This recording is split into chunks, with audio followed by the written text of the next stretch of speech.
fat is always going to attract toxicity because that's where toxicity hides out inside of fat. It's just like if I had like a bowl of Jello here and I had mercury in a syringe. If I put that mercury in your hand, like it could kill you because it's going to absorb in the body. Like in the hospital, if we dropped like a huge thermometer, we would have the hazmat team come in, to clean it up. But if I take that mercury, inject it inside of the Jello, I can play with the Jello, no problem. That's what happens with fat tissue in our bodies. And so we begin to absorb more toxicity, and these organ systems become less efficient. You got to think like a 16, 17-year-old kids, they're having 2-3 bowel movements a day, eating trash. Yeah.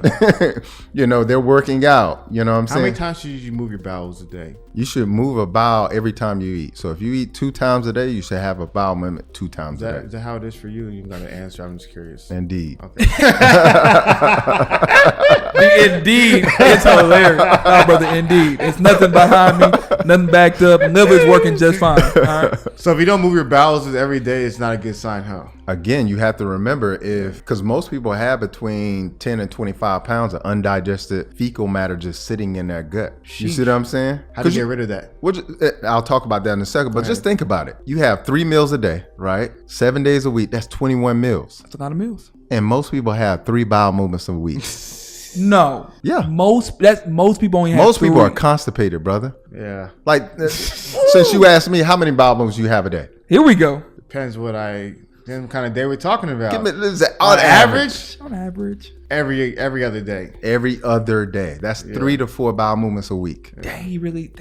I'm just keeping it real. People don't think about it because like poo is taboo. Like people don't have those conversations. Like you get with your girl, y'all don't have sex talk before you have sex. You have sex and then you talk about sex. You see what I'm saying? Yeah. And so just think about that. You have 5 bowel movements a week. You had 21 meals. Where the hell is the other 16 bowel movements? People just thinking that it just broke down in the stomach. Yeah. That's what I I thought. My heart been getting big. That's what I said. It's gone. It evaporated. Turn into water and you peed it out. No, that's not. It's accumulating. Okay. You see what I'm saying? And It's accumulating. so like one of the ways is like I have a detox and the detox works. Do I need to take it over the weekend and like, you know what I mean? Do I need time? Because if I have to work, I got to detox and it just come out of nowhere. It's kind of wild. Well, what I explain to people is that it's an urgency, not an emergency. Okay. Meaning it's like, it's gonna say, it's like saying like, hey bro, we gotta go. Yeah. And if you say, I get to you, then it's gonna be a problem. But if you go, you're going to be fine. Okay, now, I've had bus drivers, flight attendants, even a congressman do my detox. So just go when you need to go and that's it. Listen to your body. So herbal detoxing is very important. And, that's where I made the transition from pills to plants because I started to realize the power of plants in the form of herbs. Because herbs are designed to remove heavy metals. They're designed to remove mucus. They're designed to push out that bowel waste that's accumulating there that is called a gut, but really is like you're full of poop. There it is. Yeah. I'm glad you cleared up the herb because I know some people listening, they think of herb on a whole different level. Yeah. Because when you say like my mom was like, me and my great grandmother, exactly. She did that, then herb. Yeah, they thinking like they think on the whole holistic level. Nah. Not the Snoop Dogg modality. Okay. So basically what you're communicating is that like when you're younger, your body's functioning on such a higher level that you're not doing what's ideal, but because your body's functioning so well, is able to manage it. But then as you get older, that's when you start to see all the effects of your less than ideal lifestyle, which is causing all these remainder of these issues. And define age. Because I feel like when I got to turn 25, it just so happened. And it's different for everybody. Yeah, okay. It's different for everybody because everybody's toxic threshold level is different. Mine's very high.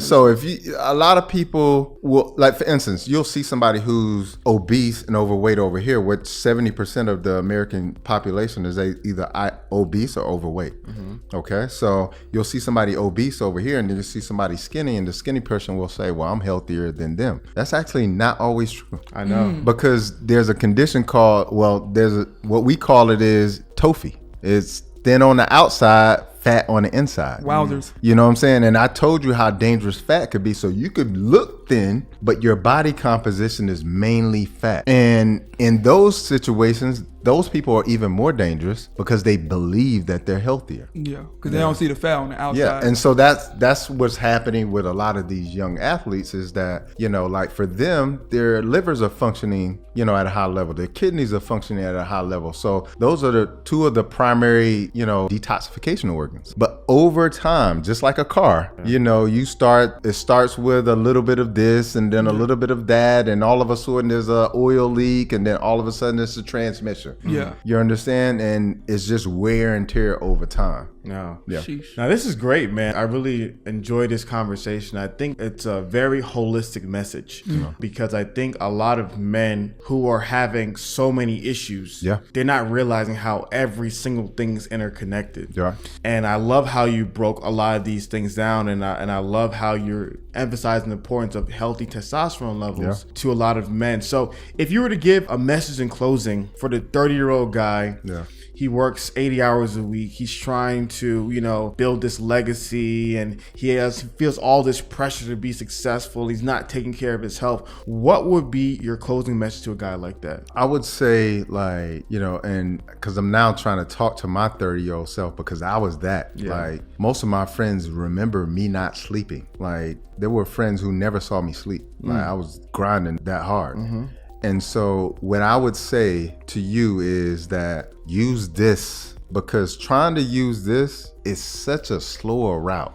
And the side effects of using that, it unfortunately will deteriorate your body, and you won't be able to enjoy life the way you're meant to enjoy life. How can he use this instead of this? Well, one of the things is you have to have a plan, and men don't do that very well. You have to have a plan and a vision. See, I had a vision for my life, and because I had a vision, I could see where I wanted to go with everything. I knew I wanted to write a book. I knew I wanted to start a wellness company, and I knew that it was going to take a lot of effort to get there. Okay. And because I had this vision, it allowed me to say no to certain opportunities very quickly versus getting myself involved in them, going so hard for somebody else, and it's not being a part of my actual vision in life. And so it's really important for us to get to that point where we have a vision for ourselves, and then we create a plan, a structured plan, step-by-step plan to get there, and understand that that plan is not going to be the same plan in a year or even 3 months. It's going to change.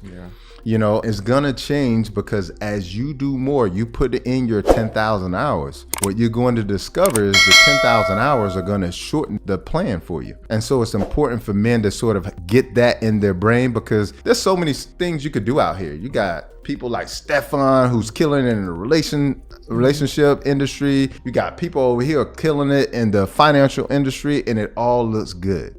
But if it's not aligned with you, that's great. You are going to work yourself to the bones for all nothing, because you're going to achieve the money, maybe. And if you achieve the money, you're not going to appreciate it. You're not going to feel fulfilled by it. I love it. You see what I'm saying?